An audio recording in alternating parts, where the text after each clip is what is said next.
بسم اللہ الرحمن الرحیم۔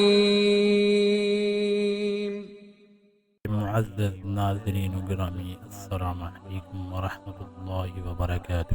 آج کی ایک نئی ویڈیو کے ساتھ آپ کی خدمت میں ایک بار پھر حاضر ہوں۔ آج کی اس ویڈیو میں آپ کے لیے ایک نہایت ہی زبردست وظیفہ لے کر آیا ہوں۔ تو ویڈیو کی جانب بڑھنے سے پہلے میری آپ سے ریکویسٹ ہے کہ جو احباب ہمارے چینل پر نئے ہیں، ہمارے چینل کو اور ساتھ بنے بیل کے آئیکن کو پریس کریں۔ اس سے یہ ہوگا کہ جیسے ہی ہم کوئی اسلامک ویڈیو وظائف سے ریلیٹڈ ویڈیو اپلوڈ کریں گے، اس کا نوٹیفیکیشن جلد از جلد آپ تک پہنچ جائے گا اور آپ اس سے مستفید ہو جائیں گے انشاءاللہ۔ تو چلو بنا ٹائم ضائع کیے ہوئے ویڈیو کی جانب بڑھتے ہیں اور آپ کو بتاتے ہیں کہ وہ نہایت ہی زبردست اور مجرب وظیفہ، قرآنی وظیفہ، ادائیگی ایک قرض کا وظیفہ کون سا وظیفہ ہے؟ ادائیگی ایک قرض کے لیے لا الہ الا اللہ کثرت سے پڑھنا مؤثر ہے۔ دنیاوی عزت اور ہر حاجت، دنیاوی عزت اور ہر حاجت کی لا الہ الا اللہ کثرت سے پڑھا کریں۔ دعا نوٹ فرما لیں ادائیگی ایک قرض کے لیے۔ بسم اللہ الرحمن الرحیم۔ سبحانک القادر القہار القوی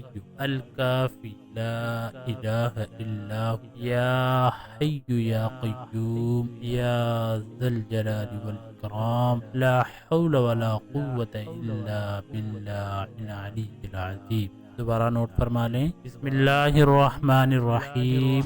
سبحانک القادر القہار القوی الکافی لا الہ الا یا حی یا قیوم یا ذا الجلال والاکرام لا حول ولا قوة الا باللہ العلی العظیم۔ 110 مرتبہ پانچوں نمازوں کے بعد پڑھا کر اس سے انشاءاللہ جتنا بھی آپ کا قرض ہوگا اللہ کے فضل و کرم سے آپ کا قرض ختم ہوگا اور اللہ پاک آپ کے قرض کے لیے غائبانہ طور پر مسائل پیدا کریں گے قرض کو ختم کرنے کے لیے۔ آج کی یہ ویڈیو تھی جس میں نے آپ کو ادائیگی قرض کے لیے وظائف بتائے۔